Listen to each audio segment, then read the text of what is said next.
দেশ এবং প্রবাস থেকে যেখান থেকে আমাদের এই নিউজটি দেখছেন সবার প্রতি সালাম, আসসালামু আলাইকুম। শুরুতেই জানিয়ে দিব সংবাদ শিরোনাম। ইমরান খানের রিমান্ড বাতিল, এরপর দেখবেন সামরিক হেফাজতে নেওয়া ঠেকাতে ইমরান খানের পিটিশন এবং সর্বশেষে জানিয়ে দিব এবার অক্সফোর্ডের চ্যান্সেলর পদে লড়বেন কারাবন্দী ইমরান খান।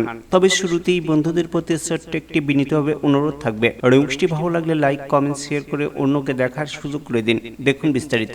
পাকিস্তানের সাবেক প্রধানমন্ত্রী ও তেহরিক ইনসাফ প্রতিষ্ঠাতা ইমরান খানের শারীরিক রিমান্ড বাতিল করেছেন লাহোর হাইকোর্ট। বৃহস্পতিবার বিচারপতি সেলিম ও বিচারপতি আনোয়ার হকের সমন্বয়ে গঠিত হাইকোর্টের 2 সদস্য বেঞ্চ এ আদেশ দিয়েছেন। তারা ইমরান খানের শারীরিক রিমান্ডের বিরুদ্ধে করা আবেদন শুনানি করেছেন। মামলার যুক্তিতর্ক উপস্থাপন করেন পাঞ্জাবের প্রসিকিউটর জেনারেল। পাঞ্জাবের প্রসিকিউটর জেনারেল আদালতকে বলেছেন, রিমান্ড বাতিল হলে আমাদের তদন্ত ক্ষতিগ্রস্ত হবে এবং আদালতের উচিত আবেদনগুলো খারিজ করে দেওয়া।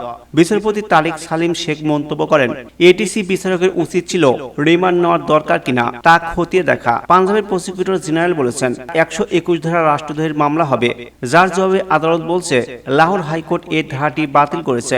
পরে আদালত ইমরান খানের শারীরিক রিমান্ডের বিরুদ্ধে করা আবেদনের নিষ্পত্তি করার সময় শারীরিক রিমান্ড বাতিল ঘোষণা করেছেন এবং ভিডিও লিঙ্কের মাধ্যমে উপস্থিতির বিজ্ঞপ্তি ও ঘোষণা করেছেন। এর আগে গত বছরের 9 মে সহিংসতার ঘটনায় ইমরান খান জড়িত থাকার বিষয়ে তদন্তের অগ্রগতি আদালতকে অবহিত করে পুলিশ তাদের তদন্ত চালিয়ে যাওয়ার জন্য শারীরিক রিমান্ডের মেয়াদ বাড়ানোর অনুরোধ করেন।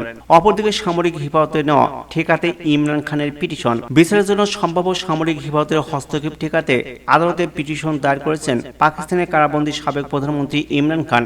গতকাল বৃহস্পতিবার লাহোরে হাইকোর্টে এ পিটিশন দায়ের করা হয়েছে। পাকিস্তান তেহরিক ইনসাফ পিটি প্রতিষ্ঠাতা ইমরান খানকে গ্রেপ্তারের জেরে গত বছরের 9 মে পাকিস্তান জুড়ে ব্যাপক সহিংসতা ছড়িয়ে পড়ে। ওই দিন সরকারি বিভিন্ন ভবনের পাশাপাশি সেনাবাহিনী সহ বেশ কিছু স্থাপনা হামলা চালায় ও অগ্নিসংযোগের ঘটনা ঘটেছে।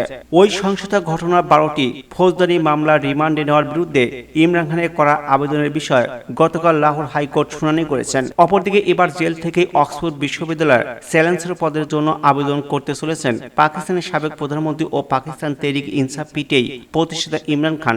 পিটিআই প্রধানের আন্তর্জাতিক মিডিয়া উপদেষ্টা জুলফি বুখারী বিষয়টি নিশ্চিত করেছেন।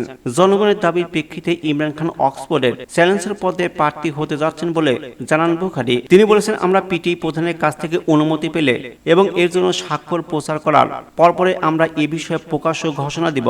বৃহস্পতিবার টেলিগ্রামের এক প্রতিবেদনে এই তথ্য জানা গেছে। প্রতিবেদন অনুযায়ী 80 বছর বয়সী লর্ড প্যানেলের পদত্যাগের পর অক্সফোর্ড বিশ্ববিদ্যালয়ের চ্যান্সেলর পদটি শূন্য হয়ে যায়। তিনি দীর্ঘ 21 বছর দায়িত্ব থাকার পর সম্প্রতি পদত্যাগ করেন। অক্সফোর্ড বিশ্ববিদ্যালয় কর্তৃপক্ষ প্রতিষ্ঠানটির চ্যান্সেলর পদকে একটি আনুষ্ঠানিক প্রধান হিসেবে বর্ণনা করেন। সাধারণত জীবনের জন্য একজন বিশিষ্ট ব্যক্তিতে তারা এ পদে নির্ধারণ করবেন, যিনি বিশ্ববিদ্যালয়টির প্রধান অনুষ্ঠানের সভাপতিত্ব করে থাকেন। এদিকে প্রতিষ্ঠানটির নতুন চ্যান্সেলর নির্বাচন প্রক্রিয়া প্রথমবারের মতো অনলাইনে পরিচালিত হতে যাচ্ছে বলে জানা গেছে।